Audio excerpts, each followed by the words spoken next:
Welcome back for the last phase of our symposium. Mother Nature was good to us while it was a little muggy out there.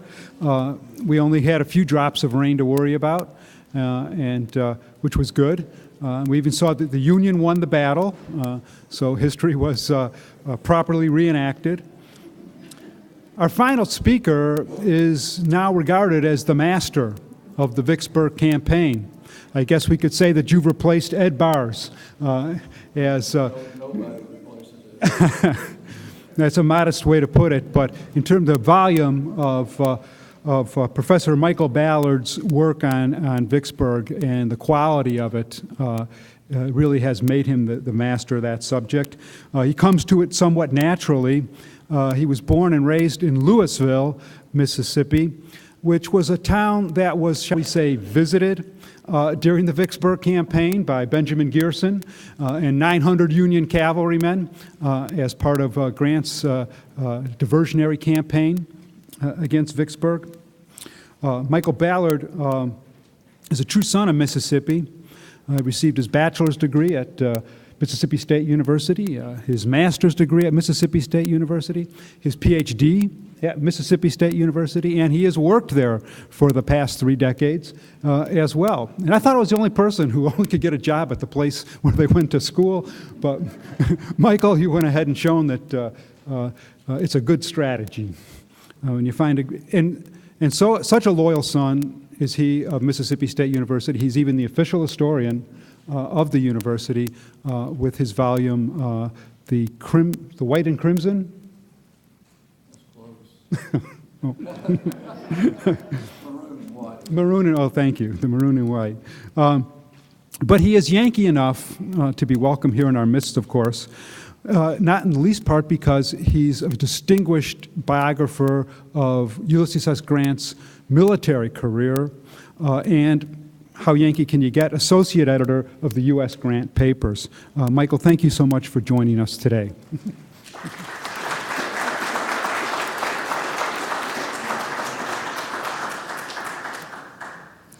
I'm also retired, which is the best thing I ever did. Well, not the best thing. The best thing I ever did, I married a young woman from Farmington, Illinois, after meeting her on the internet.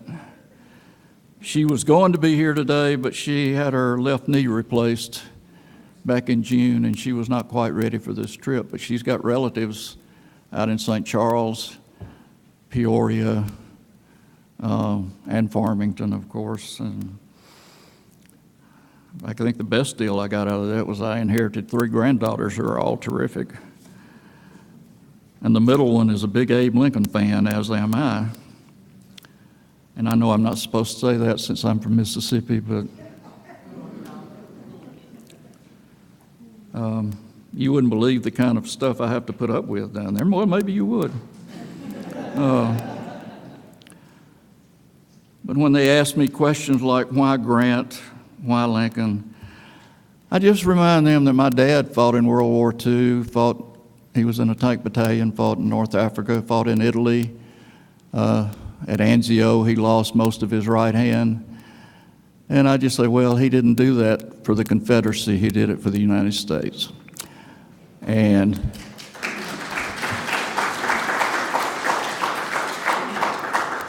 I have yet to say that to any of those lost cause nuts who can come back with an answer or a response that makes any sense. Of course, most of what they say makes no sense, but that's okay. As someone said, the problem with those folks is they continue to breed. And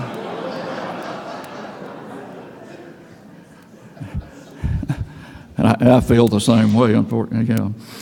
Anyway, I want to talk to you today about a little-known incident during the Vicksburg campaign, actually during the Vicksburg siege.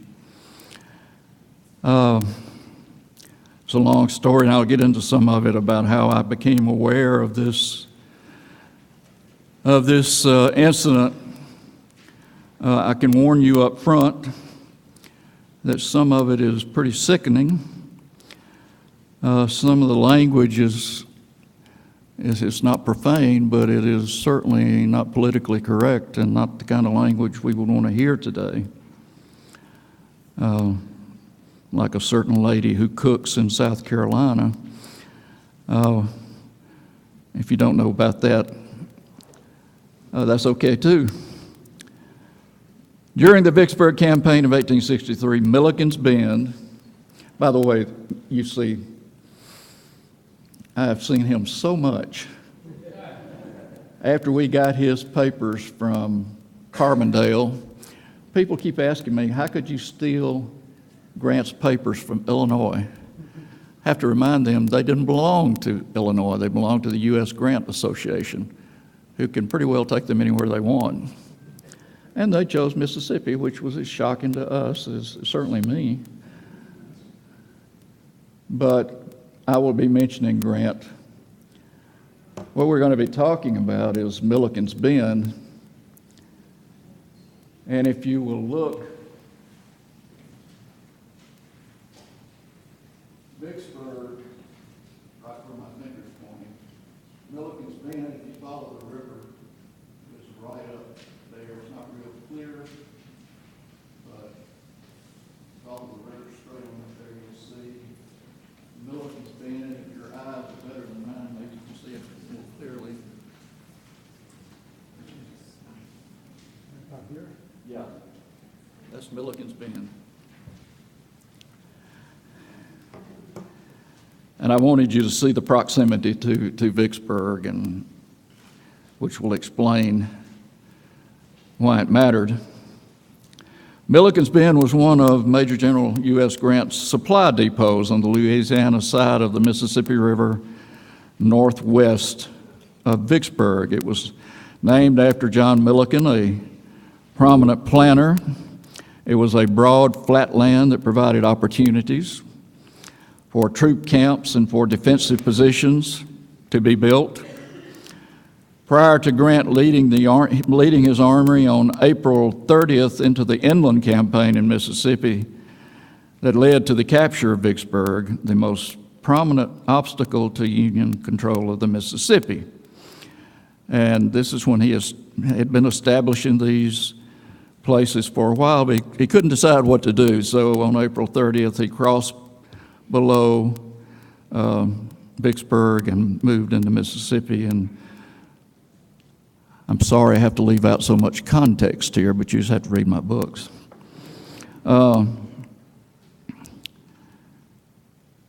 He needed such bases as Milliken's Bend to support not only his army in the field, but to station detachments to drive away any Confederate interference from the Louisiana side of the river with his supply line. Confederates were very active on the Louisiana side of the river, constantly attacking and, well, mostly just being annoying. They didn't do much attacking, but the diversions that they did practice kept Confederate Commander Lieutenant General John C. Pemberton guessing regarding Grant's plans. And when I talk about diversions, I'm talking about both sides. Grant's diversions, Confederate diversions.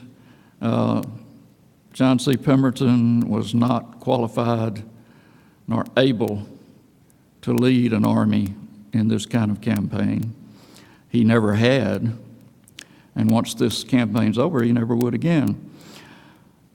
One such diversion, which had a military goal, began with orders from Major General William T. Sherman, who commanded Grant's 15th Corps. On March 31, 1863, he sent word to Major General Frederick Steele to take a portion of his division up the Mississippi to the river town of Greenville.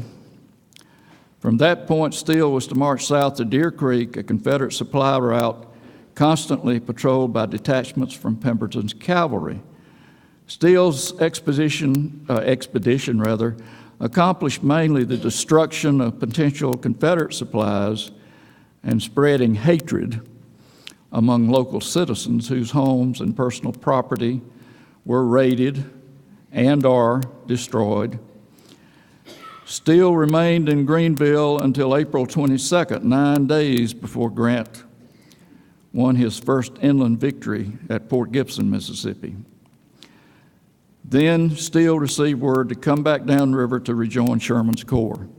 Sherman had been left behind to carry out a diversion against some of the hills north of Vicksburg. One of Grant's staff officers said Sherman had been left behind because Sherman didn't believe that Grant's plan would work. So Grant just said, well, I'll leave him back up there, and we prove to him we can get across the river, then call him on down. You can take that or leave it. The guy that wrote that was prone to lie now and then. Steele's stay in the Greenville area persuaded many slaves to leave their plantations for freedom with the Union Army. From Greenville, many of these newly freed people, men, women, and children, were transported back to Milliken's Bend. Many able-bodied males joined the Union Army. Grant decided that Milliken's Bend would be a good recruiting and training place for black troops. Families of these troops camped in the area, having no idea of how long they might have to stay. In other words, their future was uncertain. The black and white troops, Grant reasoned, could help keep an eye on Confederate activities in Louisiana. The more men, the better. The stage was set for conflict, however, for many white Union troops stationed at Milliken's Bend, like so many of Grant's soldiers, were quite racist. The proximity of the blacks and whites created dissension among many of the white Federal soldiers. The story of the Milliken's Bend incident this paper examines is rooted in the aftermath of Steele's campaign. Among the participants in that campaign was Colonel Isaac Shepard. There he is. Of the 3rd Missouri Regiment. He was an interesting man. He had a Northeastern pedigree, was a graduate of Harvard, was a Boston newspaper editor, a member of the Massachusetts legislature, and a devout Unionist and abolitionist. He came west at the beginning of the Civil War to St. Louis, where he befriended Brigadier General Nathaniel Lyon and became one of Lyon's aides. When Lyon fell dead at the Battle of Wilson's Creek in August 10, 1861, Shepard became Lieutenant Colonel of the 19th Missouri, which was merged with the 3rd Missouri. His performance to that point had been positive, if not exceptional. Steele, that is General Steele, who knew Shepard's background, asked the colonel to oversee the treatment of many freed men, women, and children taken from Greenville to Milliken's Bend. During this time, Lorenzo Thomas, I may have him up here, yeah, in his role as Adjutant General of the U.S. Army, started familiarizing Union commanders with the Lincoln administration's new policy. Remember, this is 1863. The Emancipation Proclamation has been passed, and I might mention many of Grant's soldiers were totally ticked off by it. They wrote home and said, we're fighting for the Union, we're not fighting to free slaves. And they were not the only ones. There were Union white soldiers in the East who felt the same way. So, Thomas's job was to sell this idea of organizing blacks into Army units. Grant and other officers in the West had followed suit by issuing orders to get the program underway. Such possibilities made Shepard anxious to be a part of turning former male slaves into soldiers. And he asked his corps commander, General Sherman, to allow him to raise an African brigade, as he termed it. Sherman who was, if you're not aware of it, one of the most racist Union officers in the Army, nevertheless told Shepard to proceed. Sherman, good friend of Grant, knew Grant wanted this to happen, so he wasn't going to make a case out of it. Since Grant supported taking ex-slaves into the Army, Sherman would not raise any objections. The initial excitement caused by training blacks in the Army waned when Grant began his inland campaign and still went back to his corps. Shepard, key point in this whole story, was ill, so he stayed behind at Milliken's Bend. We don't know what might have happened had Shepard been able to go and rejoin Sherman. Fact is, he didn't. He was named commander of a yet-to-be-organized African brigade to be recruited at Milliken's Bend.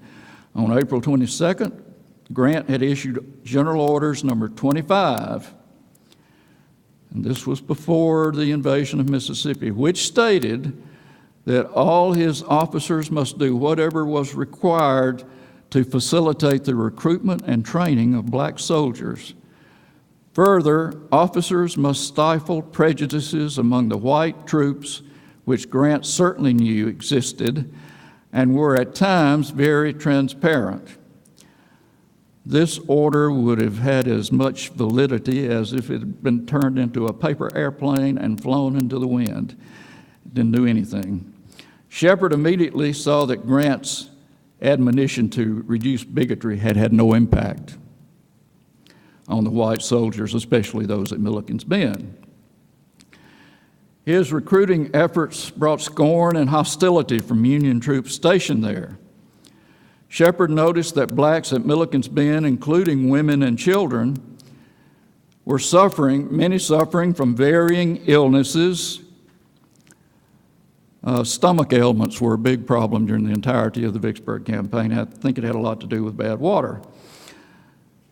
But anyway, this whole process brought about anger and occasional violence from white troops. Shepard used strong words in describing the situation. The living condition of blacks were, to use his word, squalid. The white soldiers' attitudes, quote, were vicious and degraded, end quote. An outbreak of smallpox, heard about that already, exacerbated problems, and though Shepard received some help in dealing with the disease, most white soldiers reacted with demands that the blacks must be kept segregated. That word's been around a long time, hasn't it? And the hatreds and perils instilled in attitudes of white soldiers worsened. These soldiers might have opposed slavery, though many didn't care one way or the other, but they did not consider blacks equals. Out of this milieu came events that brought about the arrest of Shepard and an inquiry regarding his handling of a case of brutality by white soldiers against blacks. Grant learned the whole story. I'm assuming he was told the whole story.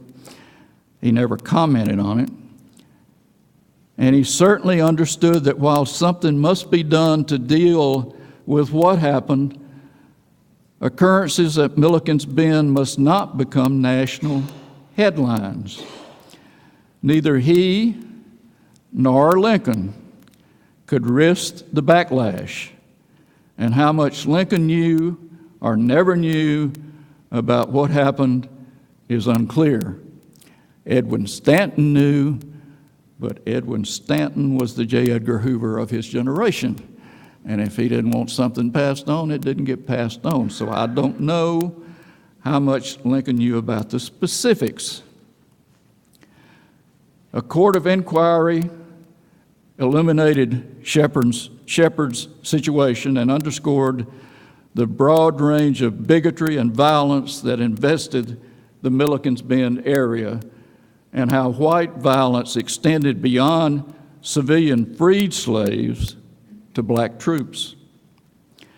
At the time, Jeremiah Sullivan, one of the war's great jerks, commanding at Milliken's Bend, ordered Shepard's arrest on several charges, including initiating the whipping of a white soldier by blacks and lying about his rank, calling himself a brigadier general, while ordering a white soldier to be punished.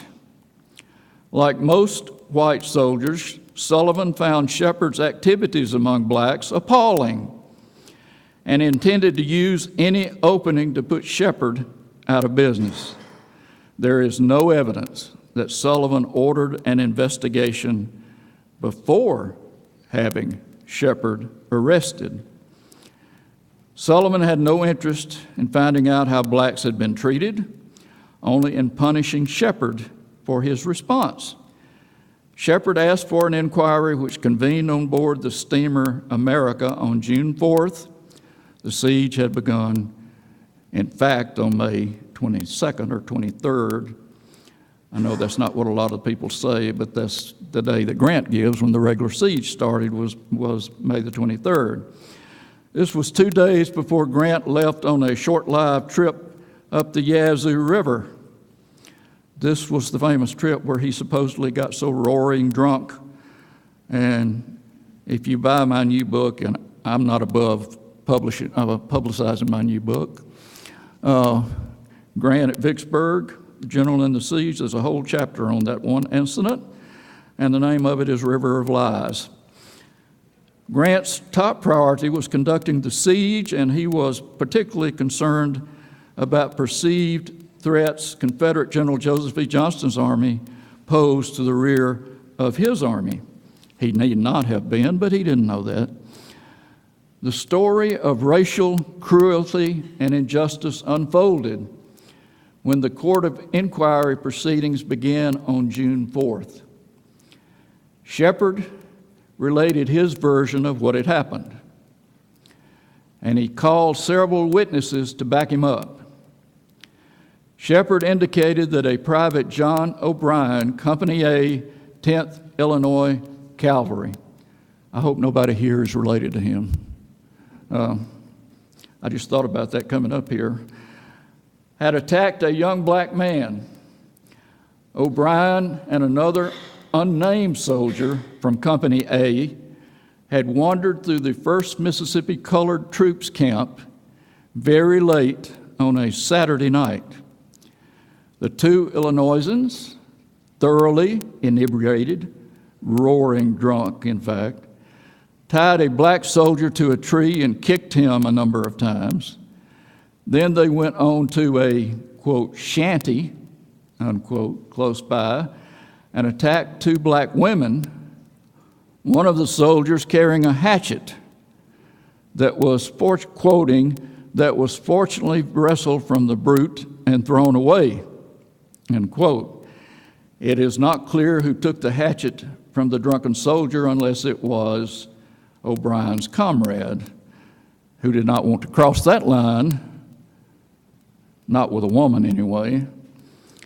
Nearby, a young black boy, said to be about 14 years old, lay on the ground, doubtless hoping to be unnoticed. The 2 soldiers spotted him anyway. They cursed him, and the one with the hatchet ran threateningly toward him. The other stopped him and remarked that kicking the boy's brains out of his head would be sufficient. The hatchet soldier, apparently O'Brien, kicked the side of the boy's face, cutting a gash across the cheek. Then O'Brien put his boot heel on the young man's face and twisted his ankle until one of the boy's eyes was destroyed. Only when the youngster appeared unconscious did the attack cease. The man with O'Brien did nothing to stop him, and in fact, urged him on. Finally, an officer of the 57th Ohio stepped in and arrested O'Brien, who yelled that he would kill all the blacks. Escorted by a black soldier and a white sergeant, O'Brien wobbled to Shepard's quarters.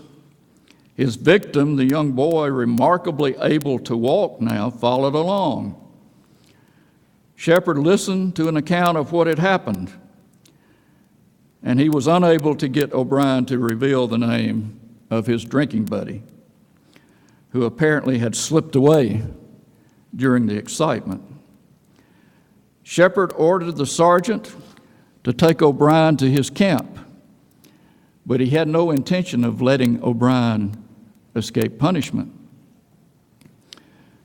The young victim's wounds disgusted Shepard, and he decided to set an example, hoping to put an end to such violence.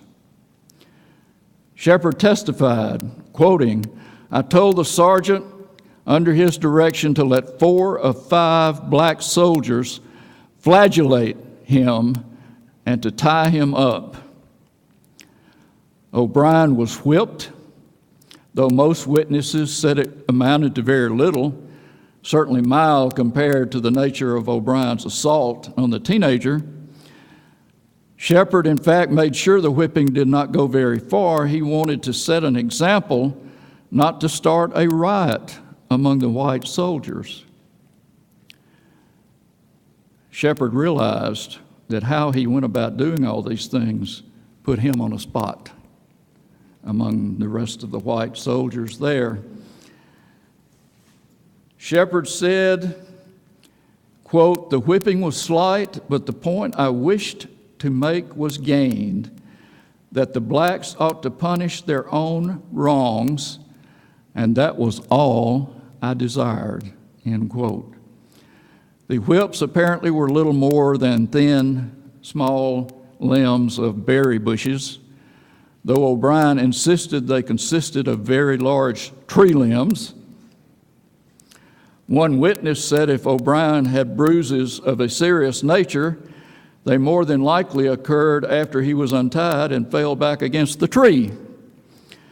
It's too bad he didn't hit his head, to which he had been tied. The court cleared Shepard of all charges, including the one that he had promoted himself to brigadier general, which was a lie to begin with, and a charge that had no doubt been a vengeful tactic on Sullivan's part. Dislike of Shepard's attempts to implement justice for blacks at Milliken's Bend caused a backlash.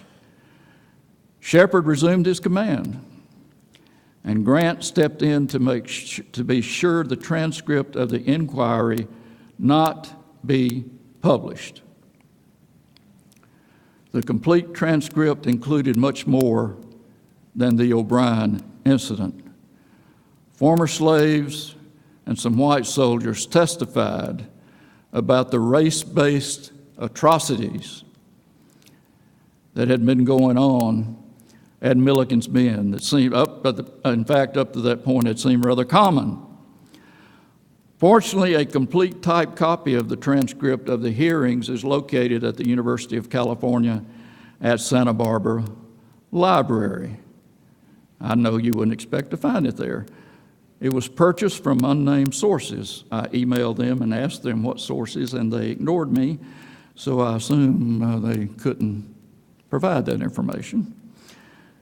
The complete original is likely in the Court of Inquiry files, records of the Office of the Judge Advocate General, Record Group 153 at the National Archives. I don't know that for a fact, but I have a feeling that is where they are.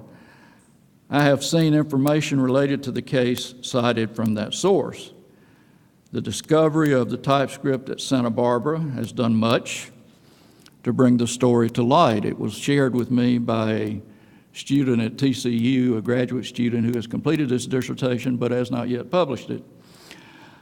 A brief discussion of the incidents is in a book published earlier this year. The same month mine was published. It's entitled Milliken's Bend, A Civil War Battle in History and Memory by LSU Press. The author, and I hope I'm pronouncing her last name right, Linda Barnacle. It does not reflect the entirety of the transcript, focusing mostly on what Shepard's open testimony revealed. Barnacle's source is the Judge Advocate General's record group. In a message dated August 29, 1863, long after the siege had ended, Grant wrote regarding the transcript of the proceedings, quote, "The general commanding sees no good purpose to be served by the publication of the proceedings referred to at this time, and therefore withholds his consent. It should be always sufficient satisfaction for an officer of the Army to know that the result of an investigation fairly made meets with the approval of those above him, regardless of anything said by a partisan press." In other words, Shepard ought to be happy. He got off. There's no mention of Grant ordering the transcript destroyed, and I don't think he would have made that order. Ironically, the proceedings had to be postponed for a short time due to the Battle of Milliken's Bend on June 7th, in which colored troops participated, though not yet well trained and armed with rifles termed inferior, whatever that means. They were probably very old. And they performed quite well, actually. They engaged in hand-to-hand combat at times with rebel soldiers, and along with white U.S. troops did well holding the Confederates at bay. It should be noted, the rebels flew the black flag, meaning they would take no prisoners, sort of like Forrest was accused of doing. If the black troops tried to surrender, they would be killed. There were reports of murders on the battlefield and afterward, but the evidence is sketchy, mainly because those reports came from people who were not there. My own feeling is that white soldiers probably killed black soldiers in that way and vice versa. We really don't know for sure. Grant accepted Confederate General Richard Taylor's denial of execution of Union soldiers who had been captured, and Grant accepted that. Gunboats played a key role in forcing a Confederate retreat. The aftermath of the battle brought much praise for the performance of the colored troops, but then reality set back in as the court of inquiry resumed. The black troops had fought well for the Union cause, but their treatment, along with other blacks at Milliken's Bend, cast a shadow over their heroism. Grant was pleased with the battle reports that demonstrated black soldiers' bravery, but he understood that outcries following details of the court of inquiry would infuriate whites, especially abolitionists. So those bigots would be not too happy. The abolitionists would be very angry. Yet news of the incident did leak out. Not on a grand scale, but stories and cartoons appeared in northern newspapers illustrating the beating of a white soldier by black soldiers. Shows you the power of rumors, mainly. None of this noticeably raised ire in the North. There was not some grand national reaction to it. Perhaps Northern whites considered them nothing more than the cartoon characters based on gossip and rumor. The mother of an Indiana soldier wrote her son about the story.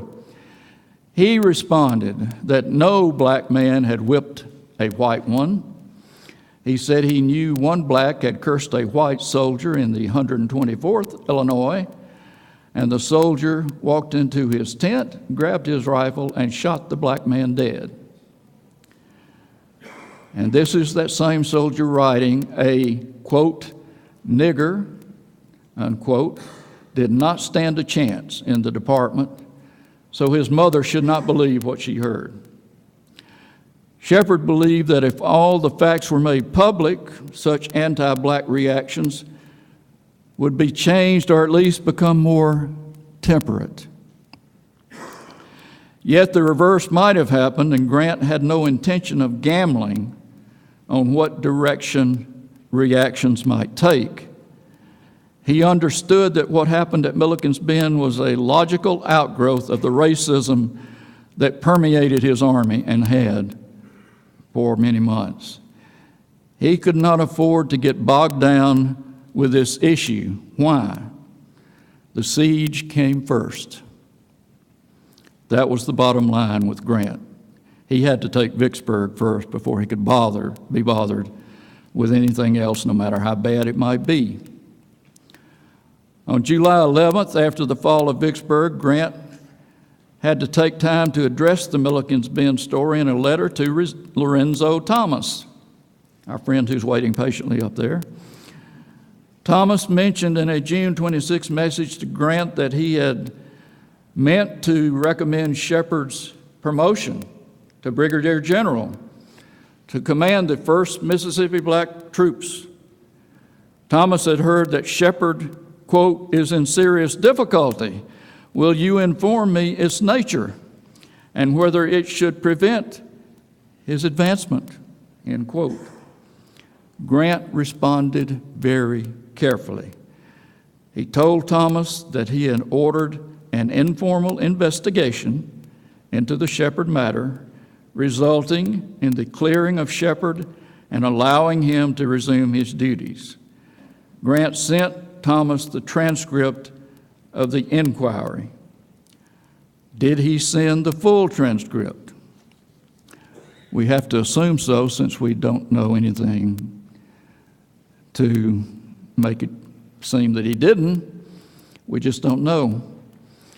Grant proceeded to reveal his anger, quoting, I will send the proceedings to your office for your information. I am satisfied that the whole difficulty arose from the outrageous treatment of the black troops by some of the white ones and the failure of their officers to punish the perpetrators when they were reported. Becoming exasperated, Colonel Shepard took the punishment in his own hands. Grant did not mention attacks on black females and children of all ages and other sordid details. Since he did not, did that mean he sent Thomas only a partial report?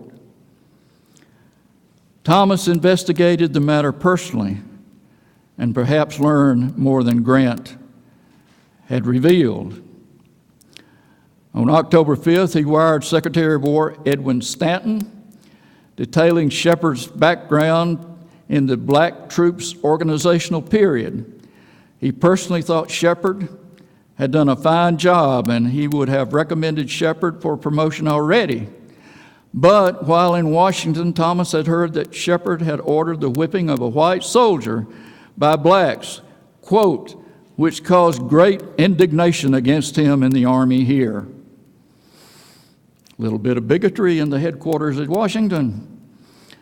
Thomas reminded Stanton that he had brought the case personally to Stanton's attention, and a decision had been made not to promote Shepard to Brigadier General. Since then, Thomas had returned to the Vicksburg area, where he found, upon personally looking into the matter, that Shepard met the challenge of commanding black troops in proximity to white soldiers and had acted with great judgment and forbearance when the white soldiers committed acts of wantonness against the Negroes and their families, end quote. Thomas had not shared with Stanton the white soldiers' atrocities in detail, but if he had not read them in the report, he certainly had heard about them on his fact-finding mission. Shepard's complaints being consistently ignored by his commanding officer, he had acted, quote, in the flagrant case, one calling for the severest punishment, even to the loss of life. He had the culprit tied up to a tree to be flogged. The result had been minor punishment, and Shepard stopped it after a short time. Remember, this is Grant telling the story. A court of inquiry had indeed found Shepard not guilty of wrongdoing, and Grant had considered the case closed without comment and restored Shepard to command. Thomas went on to cite how highly other officers in the area thought of Shepard and recommended his promotion to date from June 7th, date of the battle at Milliken's Bend. Grant endorsed the recommendation, and Shepard received the appointment on paper, but it was to date from October 27th. The U.S. Senate, perhaps under political pressure from a bigoted military establishment, never acted, and the time allotted for approval of the appointment expired July 4th, 1864. Thomas had done much to restore Shepard's reputation, but in the end, Shepard was denied a promotion he deserved, and I might add that he never got. While Grant certainly and correctly placed taking Vicksburg as his top priority, he should have considered publishing the transcript at a later date, even after the war. Thomas had learned much from his investigation, but most of his information likely came from interviews, not necessarily witnesses, but those willing to talk about the episode. However, given the reaction of military people in Washington, as noted by Thomas, allowing the Northern public to hear the full official story would have been a political bombshell.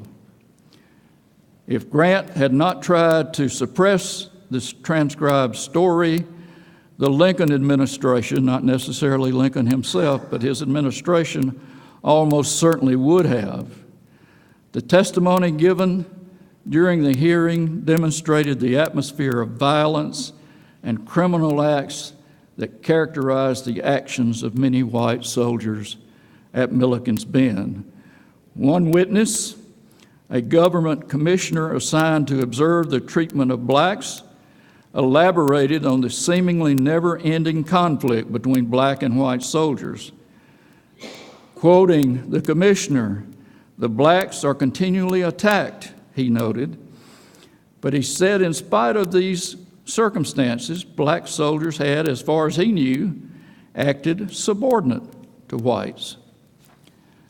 The commissioner spoke further about the large numbers of black women and men who had complained to him about violence, especially against the women and their daughters. He stated, "It is my opinion that the black regiments cannot be efficient while associated with whites under the same command." The blacks had no security. Another commissioner noted that on one occasion he begged authorities for a guard to go up that night to protect the women, and they declined. One officer claimed Sullivan had told commanders that they should only guard plantations. Why plantations? Because that's where many blacks were working. There were plantations at Milliken's Bend that needed to be worked. But the men must not interact with the freedmen unless Sullivan ordered a particular case to be investigated. Fat chance. Even a reference to an order issued by Grant, General Order Number 27, which seemed to allow such actions under particular circumstances, brought no response.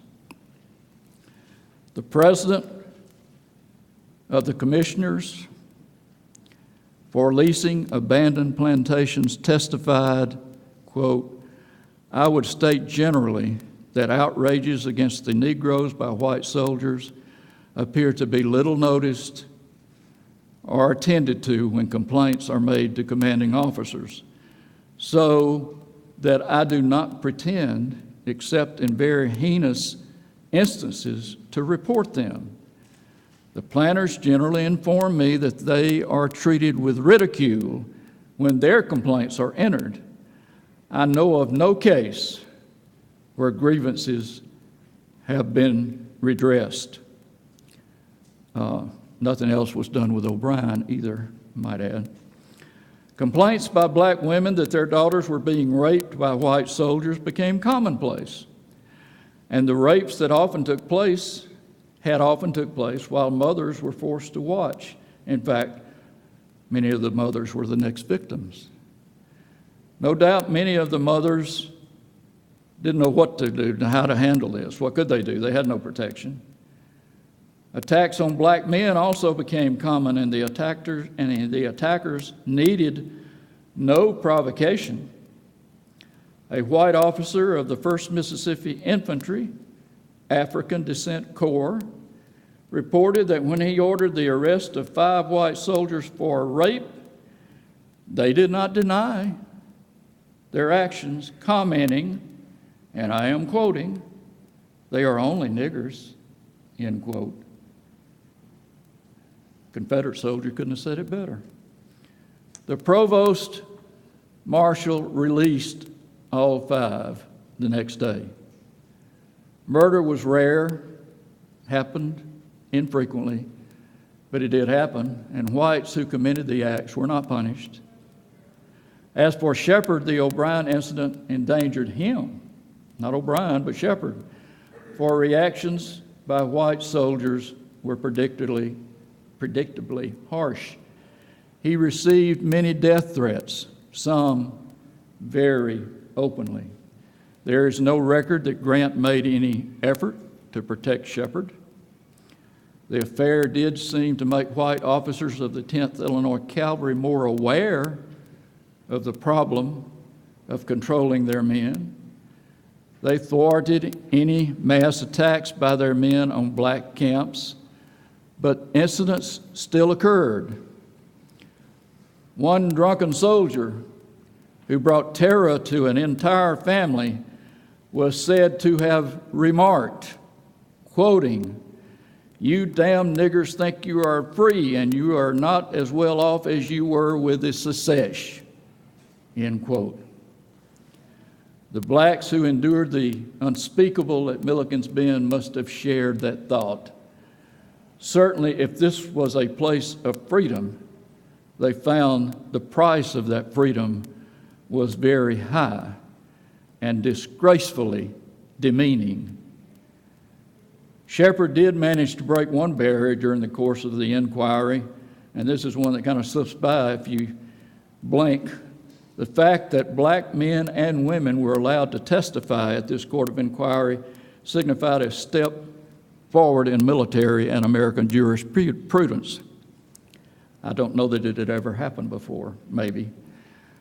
Whether it occurred to him or not, Shepard not only was acquitted, he broke previously unplowed ground. Grant allowed the case to be played out, and it had backfired. Whatever particulars he knew, he certainly had access to reports of violence. It did not necessarily follow that he read them word for word. He had a staff member who read all of his correspondence, and we don't know that he gave everything. Well, I'm sure he didn't give everything to Grant. The stream of insidious news obviously did not reflect well on his district, the siege notwithstanding. He finally decided to do what ordinarily Thomas and official Washington would not be pleased to see, but under the circumstances would not have objected to. He wrote Commander Elias Dennis in Louisiana on June 11th that in managing troops, Dennis should keep blacks and whites apart unless circumstances required otherwise. Now, Dennis had replaced the idiot Sullivan. All the black troops should, quoting, all the black troops should be got as much to themselves as possible and required to fortify. Milliken's Bend will be the proper place for them. Grant's resort to segregation foretold attempted solutions to racial issues far into the future. In another message to Dennis, written on the 15th, Grant emphasized Negro troops should be kept aloof from white troops, especially in their camps, as much as possible. However, Grant cautioned Dennis that if rebel activities required a concentration of Union forces, bring them together without regard to color. Interestingly, for Grant, military action could erase color lines, and he would gamble on potential consequences. Whatever official Washington thought, military necessities came first. With Grant, he didn't really care what the situation might be. And one thing Grant really enjoyed, that he was far away from Washington, so they weren't looking over his shoulder. On August 1, Grant issued a strongly worded message, General Orders number 50, quoting, "Conduct disgraceful to the American name has been frequently reported to the Major General commanding, particularly on the part of portions of the cavalry.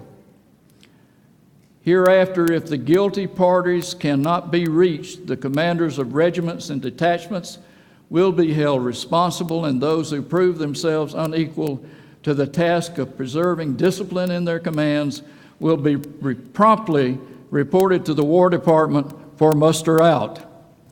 Summary punishment will be inflicted upon all officers and soldiers apprehended in acts of violence or lawlessness."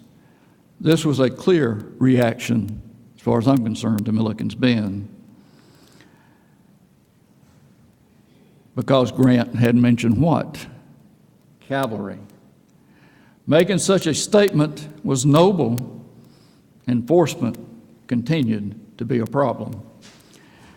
In the midst of the Shepherd case, Grant took a step to reassure Lincoln that steps had been taken to protect blacks. On June 11th, he sent Lincoln a report that had been prepared by Chaplain John Eaton, Jr., General Superintendent of Contrabands for the Department of the Tennessee, which was Grant's department. The report was an overview, quote, of what has been done for and with this class of people within my command to the present time. Grant continued, quoting, "Finding that Negroes were coming into our lines in great numbers and receiving kind or abusive treatment according to the peculiar views of the troops they first came in contact with, and not being able to give that personal attention to their care and use the matter, I determined to appoint a general superintendent over the whole subject and give such assistance as the duties assigned him might require." Mr. Eaton was selected for this position. I have given him such aid as was in my power by the publication from time to time of such orders as deemed to be required, and generally at the suggestion of the superintendent. Mr. Eaton labors in his undertaking, and his labors have been unremitted and skillful, and I fear in many instances very trying. That he has been a very great service to the blacks in having them provided for when otherwise they would have been neglected, and to the government in finding employment for the Negro whereby he might earn what he was receiving, the accompanying report will show, and many hundreds of visitors and officers and soldiers near the different camps can bear witness to what Eaton was doing. Grant ended, "I commend the report to your favorable notice, and especially that portion of it which would suggest orders regulating the subject of providing for the government of the contraband subject, which a department commander is not competent to issue." Now, that's a long way of saying Grant is saying, "I can't handle it, I've turned it over to him." That's basically what it boils down to. I can't watch all these places, I've turned it over to Eaton. Eaton's report demonstrated that Lincoln was quite pleased with Grant's handling of contraband problems, and that in fact, Lincoln was enthralled with Grant's successes that led to the siege. Grant no doubt felt pleased that he could turn such matters over to Eaton, who was well respected in Washington. Eaton's letter also indicated that Charles Dana, who was representing the War Department and would one day soon be Assistant Secretary of War, had at some point suggested that Grant had said he would not have captured Vicksburg without the Emancipation Proclamation. There is no evidence to support Dana's assertion, if he made it. I can't see Grant writing that down. He may have said it offhandedly. And the reason I say that is because Grant does not often mention the Emancipation Proclamation. President Lincoln did not necessarily believe Dana had said any such thing about quoting Grant, since he suspected Grant would not have made so strong a statement. Lincoln had gotten to know Grant through his messages. In any event, the rumor could not be confirmed. Ironically, in a post-surrender letter to Grant, that is, post-surrender of Vicksburg letter to Grant, Lincoln wrote that Dana understood Grant believed that the Emancipation Proclamation has helped in your military operations. I'm very glad if this is so. Lincoln doubtless thought Grant might have made a milder comment than the one Dana had said. The Dana rumor faded away. In any event, Dana, in a conversation with Lincoln, raised Grant's stature in the eyes of the president, which his stature had already been raised by the capture of Vicksburg. Adjutant General Lorenzo Thomas has been called one of the unsung heroes of the effort to create African-American military units. Whatever Thomas's personal feelings about black men, he embraced wholeheartedly the concept of black units. Edwin Stanton gave Thomas the job of recruiting blacks along the lower reaches of the Mississippi River, including, of course, Grant's district. Grant did nothing to hinder Thomas, and men encouraged by Thomas's evangelistic approach to convince Union troops that arming black men was a positive idea joined in his efforts, thus the establishment of a camp for black troops at Milliken's Bend and other locations. Now, I don't know that these were men at that place, but these are fine-looking examples of how colored troops looked when they were trained, when they were organized, when they were outfitted. And it certainly interests me, the pride in their faces. As was mentioned this morning, too many people don't think about how many hundreds, 200,000 of these men went to war.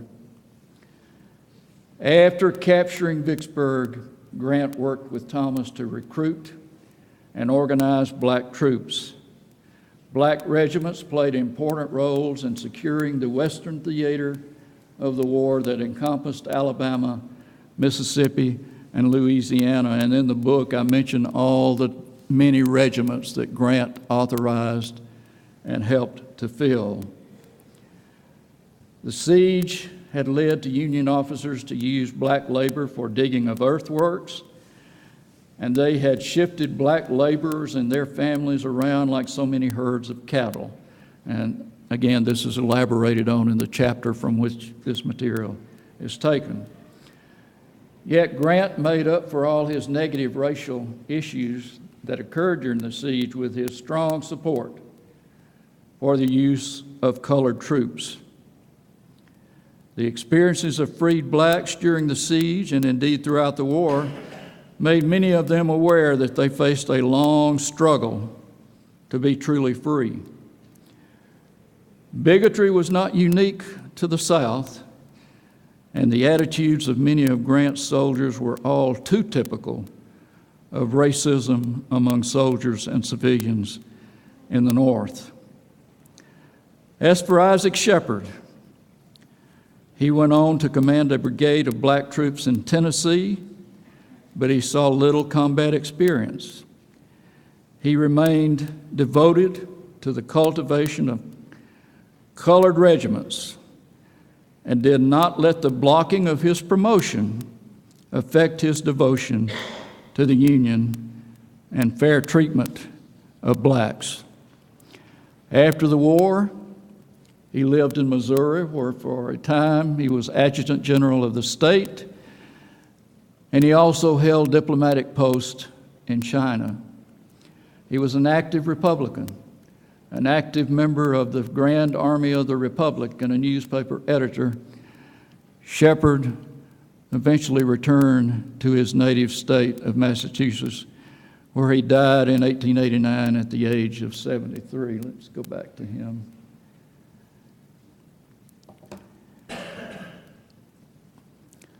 By the way, 1889 was the same year Jefferson Davis died, for what it's worth. Milliken's Bend has long since disappeared.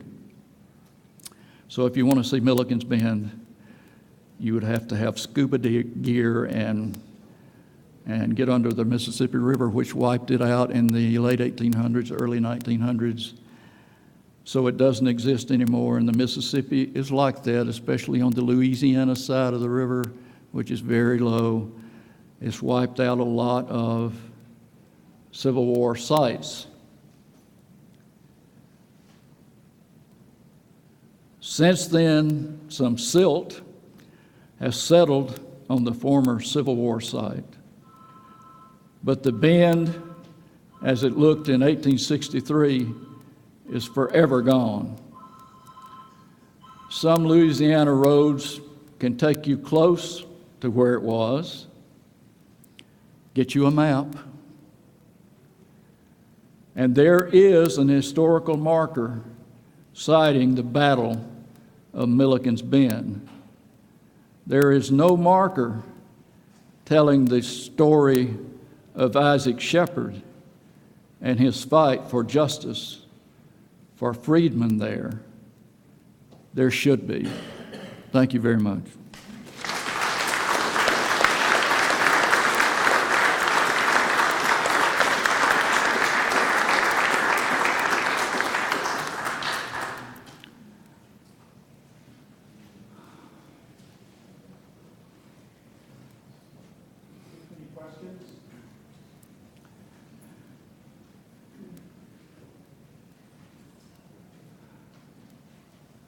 Would you tell us a little bit more about the path that the Grant papers took and eventually ending up? What I'm having trouble understanding. The path that the Grant papers took to end up at... Somehow I knew I'd get that one. The papers started out at Ohio State. They were there a couple of years, and then they were moved to the University of Southern Illinois at Carbondale. John Simon took over the editorship of the papers, and they were there from 1964 to 2008, I believe. What happened was that a conflict arose between the director of the new director of the library at Southern Illinois and John Simon. I won't go into the details, but if you want to read about them, go to the University of Southern Illinois website and click on the Egyptian, which is their school paper. They had all this posted, and I assume it's still there. It got so bad that John Simon, one of the most respected scholars in this country, was locked out of his office. He later passed away. He was already ill, and the pressure of all this finished him off. So the Grant Association Board of Directors, chaired by Judge Frank Williams, retired Chief Justice of the Rhode Island Supreme Court, and a man you would not want to make mad, talked to the board, and they told the University of Southern Illinois, I don't know where the papers will go, but I can tell you where they're not going to stay. So, in the meantime, John Marszalek, who was my major professor throughout my graduate years and taught history for many years at Mississippi State, had been named to replace John Y. Simon as executive editor of the Grant Papers.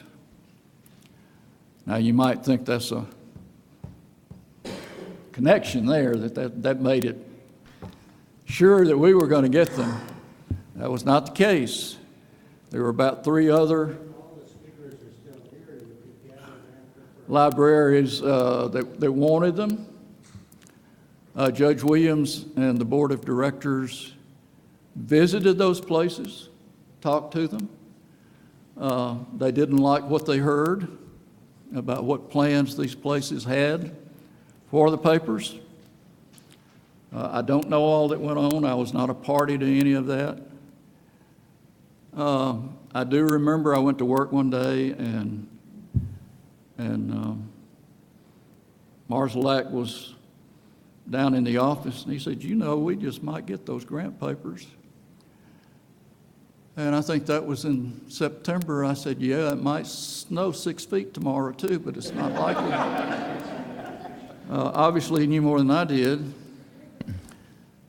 So,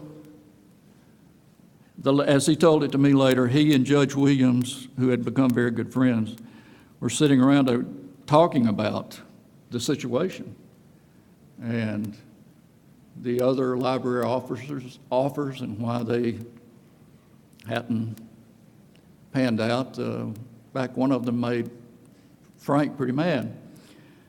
Won't go into that either. But Marzalac told Frank, he said, "If you ever thought about Mississippi State, I only live about a mile from the campus. Sure would be a lot easier on me." And Frank, who had visited our campus a couple of times, wants to receive an award from our Legal Student Society, wants to speak at a Mississippi Historical Society convention. So he was familiar with our campus. And so he just sat there for about a minute and said, "Well, why don't we look into that?" So they did. And they contacted the head of the library at Mississippi State. They contacted the president of Mississippi State University, who, by the way, is a big Civil War buff. He was raised in Corinth, Mississippi. And from then on, it was a matter of negotiation. What would the university do if they got the papers? Where would they put them? Et cetera, et cetera, et cetera. In December, just before we got out for Christmas break, 2 moving van loads of U.S. Grant papers arrived on the street right outside our department of the library, all in filing cabinets.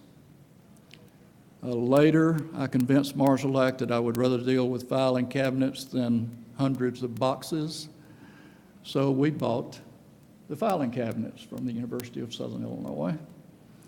The library director in question had left by then. There were some other things that came in, boxes and boxes. Since that time, as I said, this was in December 2008. Since that time, the Grant collection has been designated the U.S. Grant Presidential Library, and will have its own floor within about 2 years, tops. So we have taken this very seriously. The state of Mississippi's taken it very seriously. I know it's ironic, to say the least, and I know there's some old guys, probably a few old women, that are not real happy about this. But I learned to ignore those people a long time ago. Most of Mississippi is very proud. We're the only other SEC school, Tennessee being the other, and they have 3 of them, to have a presidential library on our campus. And me personally, being a Civil War historian, if I'd had to pick one, it certainly would have been, well, I'd rather had Lincoln's, but you know how that goes. No way that was going to happen, but Grant would have been my second choice. So that, in a nutshell, is kind of how it all happened.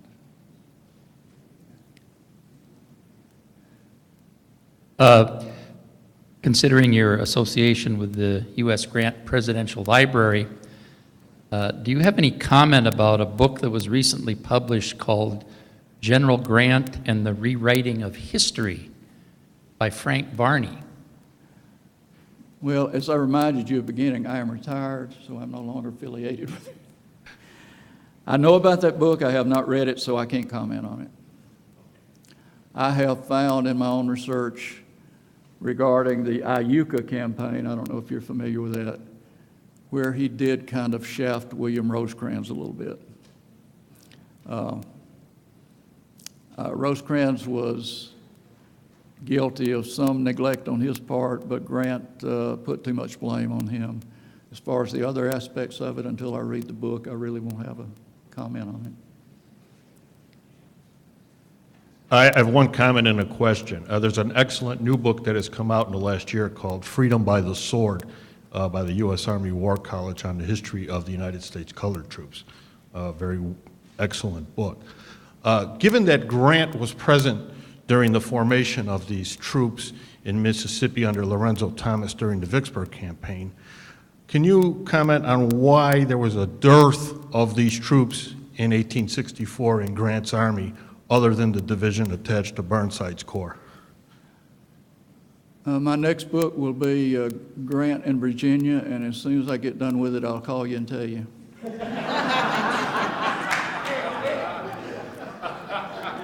And I'm not trying to be smart by that. I just have not done enough research to answer that question. Thank you. I would say there were many more black troops, potential black troops available in the West than there were in the East. That may have something to do with it. Thank you, Professor Ballard. Thank you.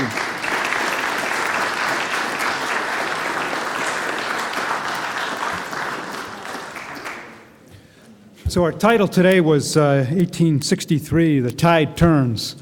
And certainly most people think of the year, you think of Gettysburg, you think of Vicksburg, the big victory at Chattanooga. But I think the presentations we saw here today presented us with a little different picture of the war.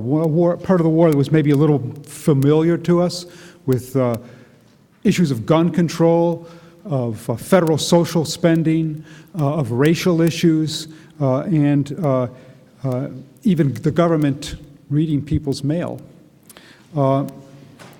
We see that the year 1863 was one of a great deal of frustration, a year of failure, a year of a lot of suffering, and a year that, whether it was turning any tides or not, was going to guarantee one thing, and that was the war was going to go on. And so next year we're going to gather here, and we're going to do 1864. And I hope each of you can join us on that occasion. Please remember to fill out the yellow evaluation sheets that were in your packets. And let's have one final round of applause for our excellent presenters today.